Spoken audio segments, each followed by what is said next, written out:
Okay, good morning, everybody. Good to see you. First, want to give a shout out. Today is Mother's Day. Happy Mother's Day, all you wonderful mothers. That song was so perfect in so many ways. But I'll go into that a little bit more a little bit later. I just also want to really thank Christian and Mitzi and Andrew for filling in the last couple weeks while we were out of town or doing different things. It's been a crazy last few weeks. It's been a lot going on, and just having other people to be able to step in that we feel are really would really represent us and our vision and intentions for this community well. It's such a comfort for us, and I think they really did a great job. I loved Christian's sermon. I loved Sungmi's next week, but I loved Mitzi's message as well. A lot of really wonderful nuggets there, and I love hearing like the real life lessons that people have learned, the ways in which God has worked in people's lives, because the way God maybe has worked in somebody else's life will look very different than the way maybe God has worked in my life or someone else I know. And it's just very reassuring to see that God is not limited by our particular circumstances.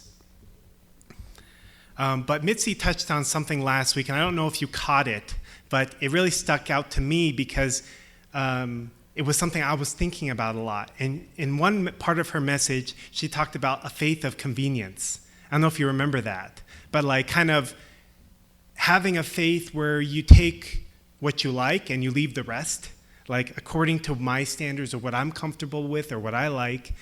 And then if there's something there that I've heard or I've been taught that I don't like or I don't believe in, it just kind of get rid of it. You're like, it doesn't apply to me or whatever. And of course, I think there's a lot to be said for, we can't maybe embrace everything all at once, but maybe with the openness and the willingness to try sometimes is lacking. So that's actually what I wanted to call my sermon. Before I even figured out all the content, I wanted to talk about faith of convenience today. And I just want to start off by saying that the last few weeks have been very interesting. Most of you have probably seen the email come out about the new parsonage, and I tell you, that's been a roller coaster ride. It's been very interesting, and I didn't realize that when we made our goals for the year and we decided that one of the things we wanted to do was to get a new parsonage, I didn't realize how lofty of an idea or how difficult of an idea that was at the time. And if I had known how difficult it would be to get a loan, if I had known how difficult it would be to find a suitable home, we probably would have just been like, yeah, that's not going to work out. And I'm sure, no judgment, but I'm sure some of you were thinking the same thing.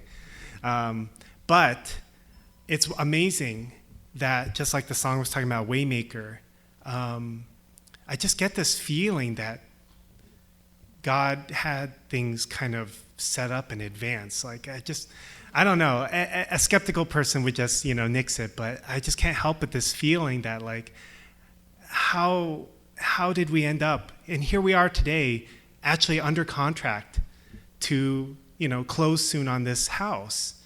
How did we end up here? And you guys don't realize like how it all happened. But I shared with you a few weeks ago that we knocked on the door over there at that house, and the renters told us that they were having to move out at the end of May because the owners were going to sell the property. And that's all we knew for like another 2 weeks. We didn't know how much they wanted. We didn't know what the condition on the house was. We didn't know anything. All we knew was the owners were planning on selling.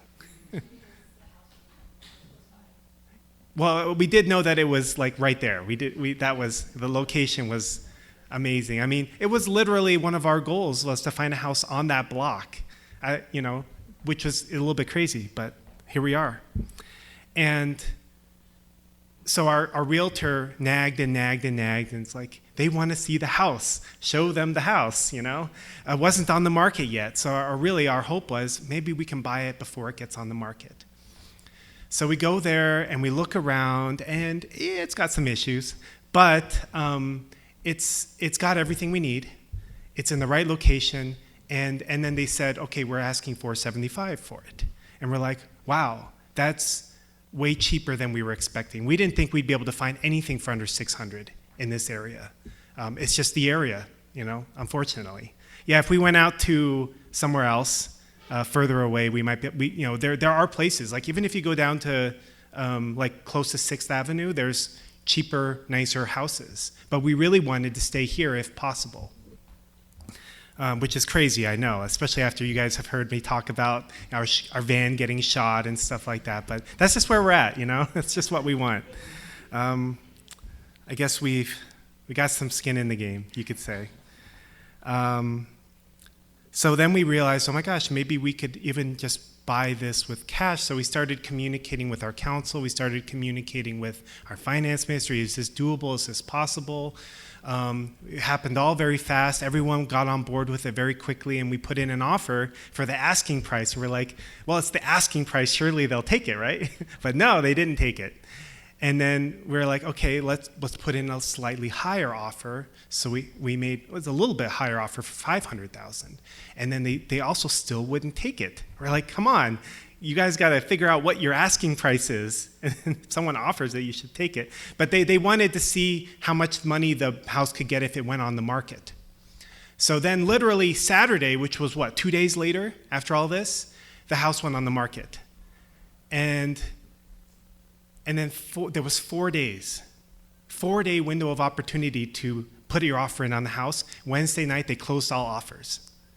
So we had like 2.5 weeks to prepare because we knew the house was going up for sale, even though we didn't know a lot of details. We had time to communicate. We had time to figure out our side of things. And so when it had the opportunity to figure out what we were going to do, we were united and we were able to do it, even though it was very stressful and frantic and everything.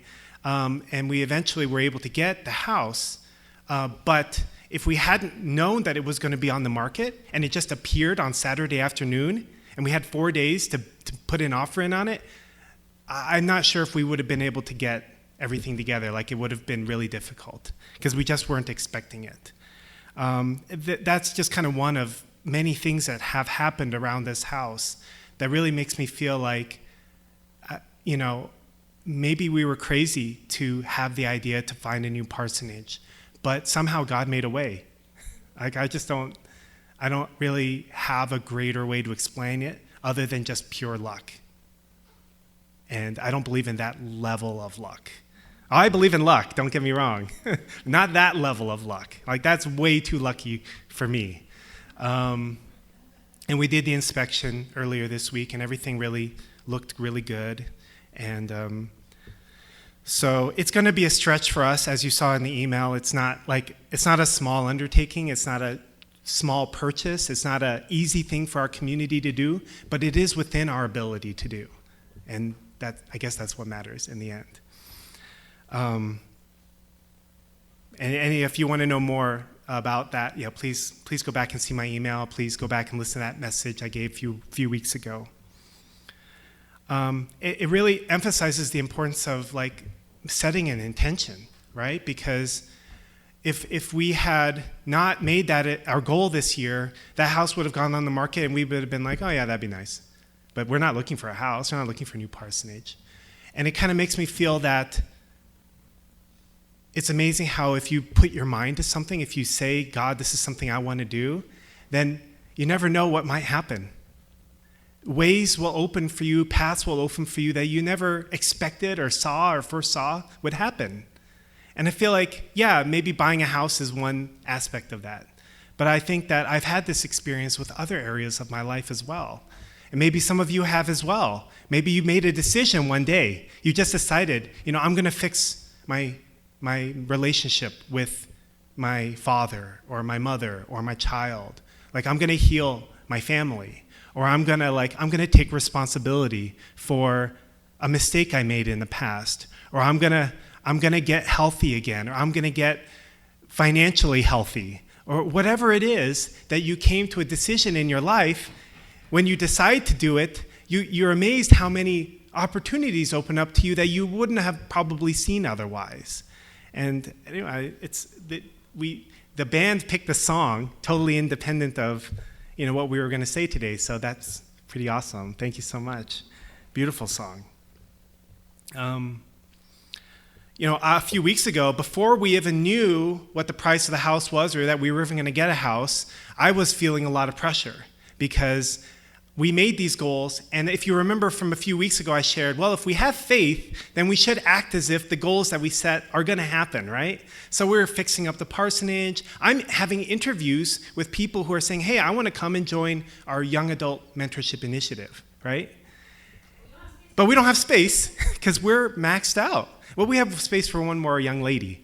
But it's just a 2-bedroom, 1-bathroom apartment that they're living in. And I'm having interviews with people saying they want to move in. I'm like, yeah, this is the situation. We'd love to have you. And, please come. Fully knowing that if things go south with the house, or we're not able to get another house, I'm not actually going to be able to fulfill my side of the promise. It's so stressful. I don't like doing that. But at the same time, I don't want to miss an opportunity for a young person who wants to come here and gain something from being a part of our community and contribute. We'll make something work. We'll have them live in our basement or, but we've done it before many times. But that was really stressful. And then, we have this family that visited that wants to move here, and we've been in communication with them. And, if they really want to live in that unit at the fourplex, if it can become available. And so there's that kind of also hanging in limbo of trying to find the house. And our loans, we were trying to get a loan through the bank. We reached out to private lenders. We were, reached out to headquarters for help, and everything was just falling through. Nothing was seeming like it was going to work out. So we were in a situation where we were doing a lot of waiting. We were waiting not just in the terms of the house and Yami and everything like that, but also in many other areas of our life, other things we were doing in the church. Like we were trying to support this one particular matching process. And even until the day of the blessing, there was a possibility that they might get approval. And at the last minute, it just didn't happen. But we worked hard. We've been working on this for how long? 1.5 years, something like that. And, with the Donia School, with Heartland Academy, we had all these people who were coming, and they wanted to do tours. They heard about the school. They saw some interview with Jordan Peterson and the founder of the school, and they wanted to learn more about the school. And they were all touring. We had a whole bunch of tours, but nobody was enrolling. So we were like, oh my gosh, we need more students for next year. But then in the last 2 weeks, we had 4 new students enroll, something like that, right? And more that are planning on it. And then we had all these grants that we were waiting on, right? We applied for a grant for a van for the food bank, and we didn't get the grant, unfortunately. We applied for tax exemption for the fourplex, which we actually did get. So that's going to save us a whole bunch of money, because taxes, right? Yeah, thank you, Jerry. Yeah, well, they just sent us a new valuation on that. Can you guess how much that building is worth in the eyes of the city? You're too high, but thank you.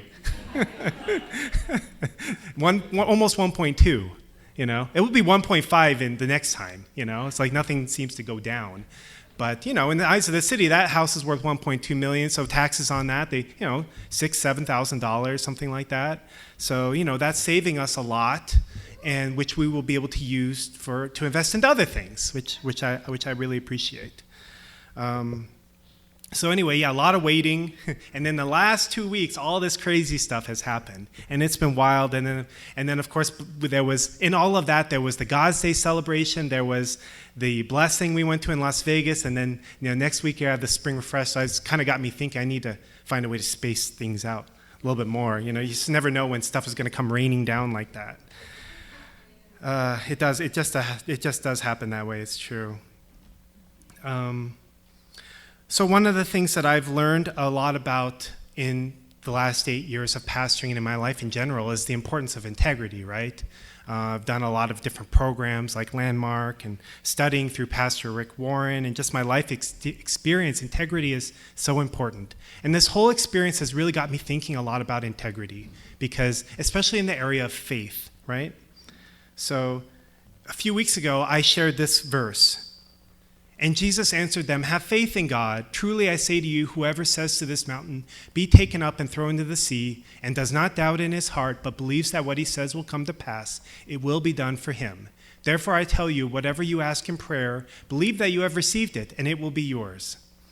So, right, I shared that verse, and I was talking about how, if we have faith that our prayer is sincere and our prayer is something that God wants to help us with, and that God's going to answer our prayer, then we should live accordingly.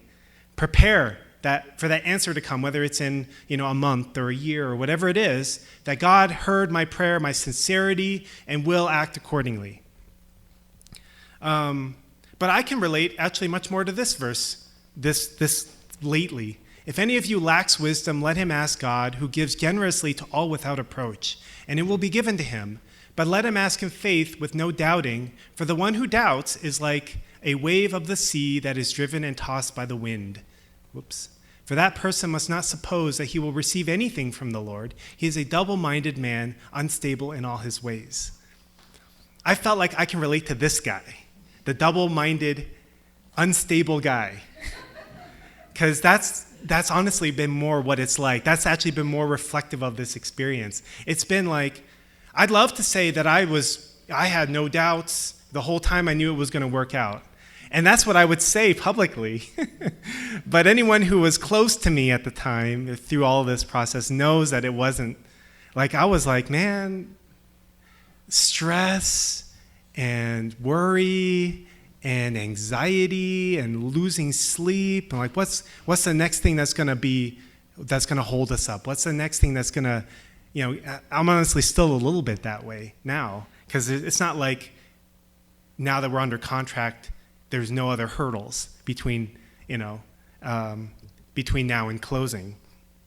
But there's been a lot of times where I've really questioned all of this. And I've asked myself, what level of faith do I really have? Because I also understand that faith is almost by definition, not an easy thing. Like, in order to have faith, you have to not know all the possible outcomes, right? Like, you have to understand that things may not work out the way that you want. That's a part of faith as well. But at the same time, I found myself really questioning, like, how much do I really have faith that God's going to come through for the things that, we're trying to do? And once again, as I've mentioned many times in the past, how much do I really have faith that God even cares about what's happening in our little church here in the corner of Julian and 14th, There's many other churches, many other people, much bigger than ours, doing much bigger things in many ways, surely God is focusing his efforts over there, God cares a lot. I know, Chelsea. Anyway.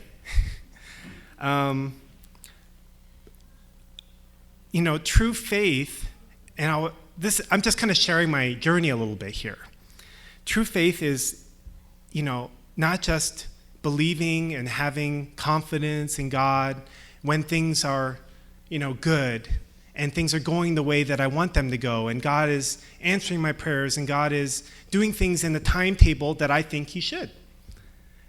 That's nice, but I would really categorize that as a faith of convenience, kind of like what Mitzi was talking about last week. It's a faith where we're grateful and we're happy and we're like, yeah, God in me, God in us, when things are going well. But I don't think a true faith is, that's just half the picture, right? Because in our life, things don't always go well. no matter how well-meaning we are, no matter how sincere we are, no matter how dedicated we are, things don't go the way that we would like them to go. So can we still have faith? Do we still have faith that God has a bigger plan, that God cares, even in those circumstances? Because in my experience, the real test of character and belief comes not in times of prosperity, but in times of difficulty.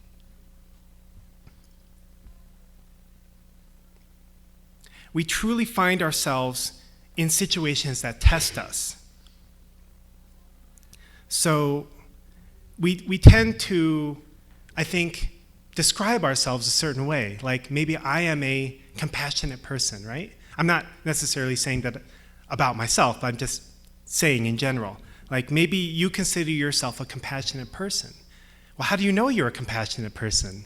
If you're spending lots of time with people that are easy to be compassionate towards? You only really discover if you're a compassionate person when you spend time with people that hurt you or that you don't like or very different from you. That's how you can find out what kind of a person you really are. How do you may think that you are a forgiving person. The only way to really know is to be in a situation where you have to forgive somebody who really wronged you or really hurt you in some way. How do you know that you're a person of integrity? Is when you're faced with a situation where you have to take responsibility maybe for something that wasn't your fault. To uphold your side of an agreement, even at your own cost, even at your own detriment, but because integrity is important to you, following through with your promises is important to you.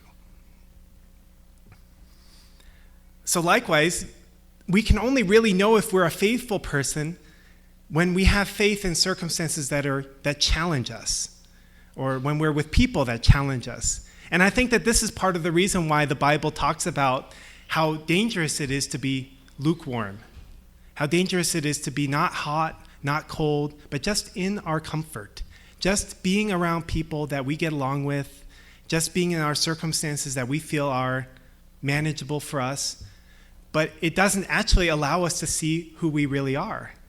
And the problem with that is that it's only through seeing ourselves for who we really are that we are able to grow.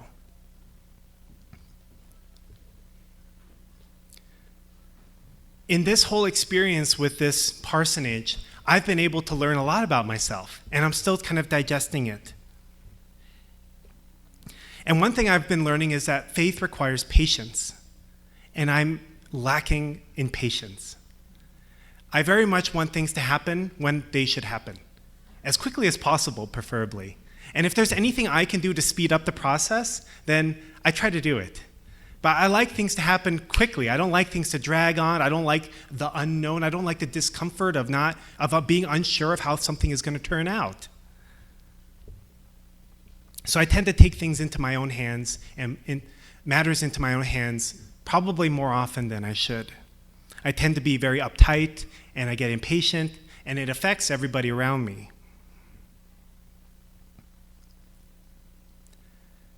So I've learned through this whole experience that even though I know that I have some level of faith, it's not like a black or white, like faithful or faithless, that I have trust issues with God. I have a hard time actually trusting, even though I remind myself and I say it over and over again, that God cares and that God's actually there and that God's actually doing something. And, that's not a bad thing, because it's not like that just appeared out of nowhere. That's been there probably my whole life, or at least most of it. It's times that we come to recognize our own shortcomings and maybe things that we kind of gloss over or kind of ignore, and we come face to face with them, that we really have an opportunity to grow. It's those opportunities where I can really come to a place of sincere repentance and acknowledge I'm selfish. I'm vindictive. I'm stingy. What else? I mean, I'm not saying I'm all those things. But, I'm trying to make sure that you guys can relate to some things, all right? But there are times where we come face to face with ourselves, our true selves, not the selves that we kind of like don't really notice so much because life is just going, but the times where we're really confronted, like, oh, I really do have a hard time to forgive. I really do lash out at people. I really do. I really am out of control. Like I'm too out of control with what I eat or with social media or with games or whatever, that we can come to a place where it's like, I need a change. I need help. I need people in my life. I need God. I need something. And those are precious moments of our life that we tend to run away from, but they're precious. We need those experiences in our life because without them, we just stay stuck. Not even recognizing where I'm at in my own life, in my relationship with faith, my relationship with the things that are valuable to me. So I guess the point of all of this has been, this experience has been a little bit eye-opening for me and so healthy, because up until now, I think I would have said that I'm a fairly faithful person. But now I'm like, I need to explore that a little bit more. I need to have a little bit more faith. Because, well, the good thing is God will still work, right? Like, even despite our shortcomings, even despite our lackings, God will still work in our lives, and God will still work in our relationships. And if we decide, God, I really want to do this year. I really want to, be more generous. I want to be a better father. I want to be a better husband. I want to heal this relationship. I want to forgive this person. Then, look for the ways in which God will be working in your life to help you. I saw a funny little clip online. It was, what's his name? Morgan Freeman? Is that his name? The guy who does a lot of narration. He was talking about God, and he was saying, well, if you pray to God and you ask him to be a patient, if you ask him for patience, what do you think God's going to do? Insert more patience into your spirit and your character? No, God is going to put people in your life that test your patience, give you the opportunity to practice being patient, practicing being patient, bringing your level of patience to a new level. So often God will answer our prayers in that way. At least that's been my experience. And it's so funny how we often reject that kind of help. Like, come on, God, that's not what I wanted. I feel like this has been a little bit of that kind of an experience for me. So, but then on top of that, we need to also be patient with ourselves as well. And we also need to recognize that God is very patient. God is the most patient. And I want to share this verse. Well, first of all, I want to share this quote from Genesis, this verse from Genesis, because I like this a lot, because this is from the story of Joseph, right? You remember the story of Joseph where all of his brothers sold him, like they sold him as a slave, but they told their father that he died. And he became a slave. They brought him to Egypt, and he eventually ended up being like the highest level, like, confidant of the Pharaoh. He rose to a very, very high position. And this is when his brothers and his family came to join. He said, then Joseph said to his brothers, come close to me. When they had done so, he said, I am your brother Joseph, the one you sold into Egypt. And now, do not be distressed and do not be angry with yourselves for selling me here, because it was to save lives that God sent me ahead of you. For 2 years now, there has been famine in the land, and for the next 5 years, there will be no plowing and reaping. But God sent me ahead of you to preserve for you a remnant on earth, and to save your lives by a great deliverance. So then, it was not you who sent me here, but God, who made me father to Pharaoh, lord of his entire household, and ruler of all Egypt." So, it's so easy in hindsight to read a story and be like, "Oh yeah, no big deal. That sounds pretty awesome. Good job, Joseph." But put ourselves in his shoes. Literally, your brothers sold you into slavery and told your father that you were dead, and then you were in jail. And the only reason that you're in a high position now is because God used his dreams and stuff to inspire Pharaoh, and then he rose into this high position. But Joseph, you have to remember, this is before the 10 Commandments even, all right? This is before the basic understanding that we shouldn't hate one another or take revenge on one another, when things are done against us. But Joseph already, through his years in captivity and in Egypt, digested his experience to such a level that he could say, "Yeah, you guys sold me into slavery, but I can see now, when I look back on all the things that have happened to get me to this point, what God was trying to do through all of that. So don't worry about it. Don't feel bad. I don't judge you." Just honestly pretty amazing if you think about it. But it was only through time and seeing God working and patience that Joseph could understand these things. He was probably pretty pissed when it first happened and for a while after. So I want to finish off by reading this quote from our founder, Reverend Moon. He said, "In order for you to avoid unhappiness and misery, what frame of mind should you have? And in what way of life, or what way do you have to walk the path of life? In order to be victorious, what word must you be given? Patience. Patience is the most important virtue to embody. At one bitter utterance from another person, you can get angry. But be patient. If someone shouts at you and you shout back, then there will be a quarrel. When there's a quarrel, both of you will be defeated and shattered.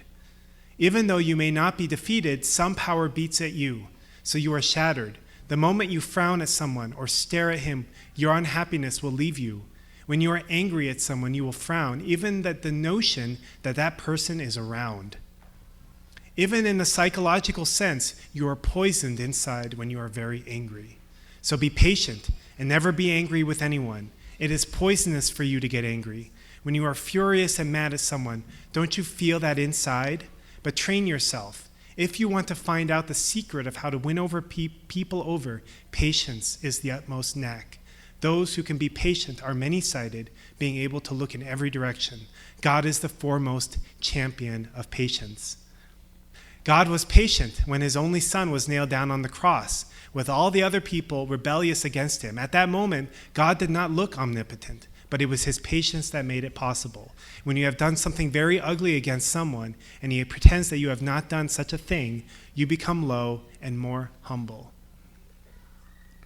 So, also, when we study the principle, we see that God, through all of history, has had to be patient. The people that he's worked through directly have been few and far between. The rest of it has just been history. People living their lives, trying to do the best they can. God working with this group and this person and that person. It's taken a long time just to get to where we're at today. And the world is still full of problems. We have a long way to go. But God is patient, much more patient than we are. It's something for us to keep in mind. So that's my sermon. Please join me in prayer. Good morning, dearest Heavenly Parent. Thank you for this day. Thank you for all brothers and sisters who could be here and those who are joining together with us in heart. Heavenly Parent, on this morning, we really want to acknowledge and give gratitude and maybe be humbled a little bit. You have done so much in each and every one of our lives, Heavenly Parent. None of us would be here without you having intervened in our life in one way or another. And we're honestly just not grateful enough. And we don't, even today, even right in this moment, you are working in our lives in ways in which we don't see. And I pray, Heavenly Parent, that we can let go a little bit of our selfishness and our need for control and our anxiety, and give you the benefit of the doubt, Heavenly Parent, that you have heard our prayers and that you are working in our lives, you are working in our church, you are working in this world. Even when it doesn't seem like it or we don't see it and it frustrates us. Of course, we need to do more, Heavenly Parent, but we also really want to acknowledge that you have done so much for us and you're doing more for us than we recognize. And we just want to thank you. We want to express our gratitude for you, Heavenly Parent. Life, so many things happen, bad things happen, and sometimes we forget to be grateful, or it's hard to be grateful. But this morning, I hope, Heavenly Parent, that on behalf of our community and myself, that we can just say thank you. Thank you for guiding us to this point. Thank you for allowing us to be a part of your work in this world. I pray, Heavenly Parent, that we can continue to be a part of it, because we know that if we're a part of it, we will prosper, we will benefit, it will be a benefit for us. And we want to be a part of it. We want to be useful. We want to live meaningful lives. Heavenly Parent, please work in us and through us and with us. And I offer this prayer in my name, Michael Don Hendrick, a Blessed Center family. Amen and adieu. Thank you so much.